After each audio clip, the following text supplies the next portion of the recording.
very caring person. I started using really hardcore drugs when I was 18 years old. Todd McGill was a drug user for 12 years. One of his passions, making meth and partaking in his product. I've done pretty much every drug that there is. I didn't come out a lot during the day. I come out a lot at night. McGill agreed to step out of the shadows and show us a glimpse of a life he's trying to leave behind. His life as a former meth cook. Being around it, I started using it and I picked up on it and was able to make it within about 2 to 3 weeks of starting to use it. Room 119 in this West Columbia motel is where his cooking career ended in February of last year. I looked out this window right here and the cop was standing at this window. I ran to the bathroom and tried to get rid of what I could, but there was no use. It's too much. Yeah. McGill was convicted of manufacturing methamphetamine and was sentenced to 5 years probation. I've been coming here maybe once a week and making meth. You make $300 worth of meth in here and you leave, and you're leaving a mess in their room. You're not leaving a mess in your house.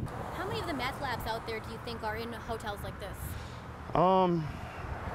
I'd say there's probably one that operates in a hotel each night. According to the State Law Enforcement Division, drug agents have found 3 labs in this motel in the past 3 years, but there's no documentation from DHEC, SLED, or local law enforcement that any decontamination has taken place. We found that there were 3 former meth lab sites in this motel over the last couple of years. We just wanted to know if any of them have been decontaminated or if they've been cleaned up. We really don't know about, I don't know, like the carpet. We changed it last couple of months before, you know. Of the meth labs that you've seen, what % could you estimate you found in motels? I would say probably about half, just because it's such a transient population, you know, they'll move from county to county. McGill admits he was also cooking meth every day in the trailer he used to live in. We wanted to know if the people living there now knew this. He used to live here, and he used to cook meth here. Oh, okay. Did you know that? No. Do you think somebody should have told you before you moved in that there was a meth lab in here? Maybe, yeah, I should have at least learned about it. Every once in a while I get a smell, a weird smell, and I don't know, maybe it's from that then. Kind of like ammonia? Yeah. The smell didn't go away when I lived here. It was here constantly. It's just smell of lithium and ammonia. Landlords and mobile home brokers are not required under law to disclose if a meth lab was once on the property. Under state law, sellers, however, are required to disclose that information if they're aware of it. Sometimes the pressure is put on that seller to maybe not put down things because they feel like it will impact their property, but I also think that they could potentially lie about that. Do you feel guilty? A little bit, yeah, I mean, I do. I mean, that's like the trash over there across the street. I don't know what to do to get it cleaned up. McGill takes us to some woods across the street where we found the remnants of his many cooks. There's another old bottle. You see a thing of lighter fluid, that's an old bottle, old bottle. They have chemicals in them that I know for a fact they have chemicals in them that are not very good for the environment. It can get into the groundwater, vegetation. A lot of these chemicals are required to be disposed of in a specific way because they're so toxic. We recovered one next to a playground at an elementary school probably about a week and a half ago. There's like a sludge or what may look like salt or rocks in the bottom of it. It's unknown how many meth waste dump sites have been found or cleaned. SLED tells us no one is really keeping track. With $1 million a year from the state, SLED is able to hire contractors to clean up dangerous meth lab sites. SLED tells us the money goes quickly, and there's no record of which sites have been decontaminated. I would say it's been my experience that those environments are not fully clean to something that I would want my home to be. I guess there's some ambiguity as to what is really clean. DHEC really has never given us any guidelines of how we would clean up a property like this. Sober for more than a year, McGill says he's now sharing his story so people can understand how easy it was for him to make the drug. I just want people to know how bad it really is, and there is something that can be done to stop it. We just have to do something about it. Todd McGill says fixing the problem lies in restricting access to some of the chemicals cooks need to make meth, like pseudoephedrine. Now, in the next part of our series next Thursday, we'll talk about some of the policy changes and new laws being considered to help stop the spread of meth in the state. PJ Randhawa for the Raycom News Network. across the world in a Russian town known for three things: guns, AK-47s, beer, plant, and vodka plant. 12-year-old Olga Phoenix lived through war, the collapse of the Soviet Union, and a childhood of unpredictable violence in the early 90s. My childhood memories is about beating and rape and almost murder. We wouldn't walk on the road, but we would walk like behind the trees and the little pathways and alleyways because cars would be stopping all the time on the road, and just women would be thrown into the cars and you never see them again, or you see them dead somewhere in the ditch. As an orphan, Olga and her friends would often run away to big city Moscow.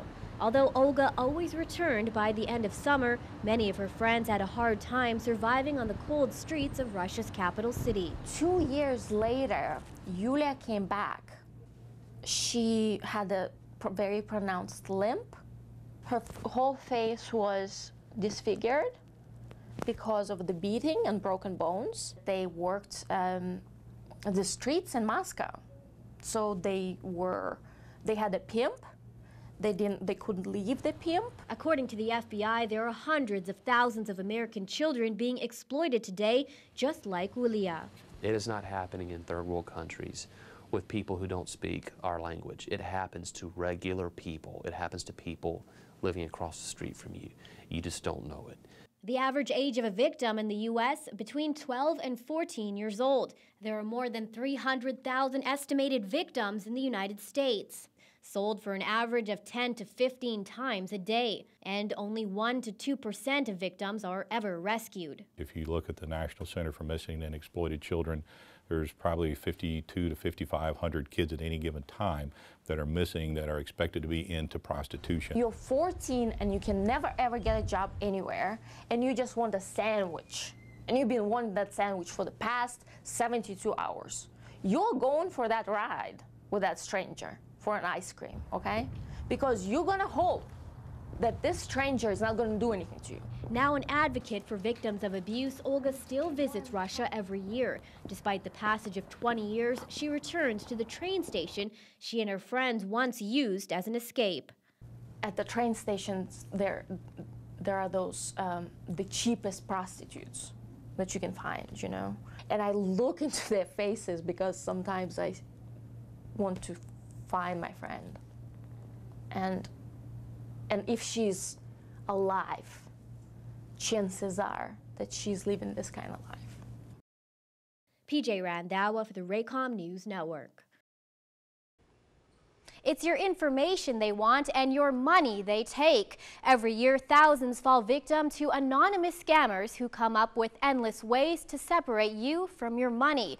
Increasingly, scammers are looking to employment websites, large databases with trusting job seekers, as a new place to perpetrate their scams. Time passes slowly on the waterfront. While his wife is newly stationed at Shaw Air Force Base, military veteran Marcus Lewis has had a difficult time making this place his home. I went to different agencies trying to find work, trying to find employment. Marcus eventually sought help here, one of 12 South Carolina Works offices in the state. Last year, they helped put 23,000 people into jobs, and Marcus was optimistic the representative with SC Works he was working with could help him too. She ended up emailing my resume to Godale Technologies, and about a couple of weeks after I received the email, I had been selected as a candidate. Marcus began training online, corresponding with his new employer, who used the cover name Godale Technologies. Godale is a real company not involved in this scam. Just a few days later, he received a series of checks, and he was asked to wire close to $6,000 of those funds to Illinois to purchase equipment. It sounded kind of funny to start with, but he pursued it under the fact that I guess he'd gone to the unemployment office where he felt that he was dealing with a trusted section. Days later, the checks bounced, and Marcus was out $6,000 of his own money. It was then he sought help from the Sumter PD and SC Works officials, both of whom he says were reluctant to help. She said that that position that I applied for was probably a position that I applied for on my own. She went on to say that there's no way they can't stop people who pose as employers. So they're placing people with employers, but they're not checking to see if these employers are legitimate or even real. That's what I got from that conversation. What are some of the red flags that you guys look for when you're screening some of these employers and their postings? Not to give away what we call the secret sauce.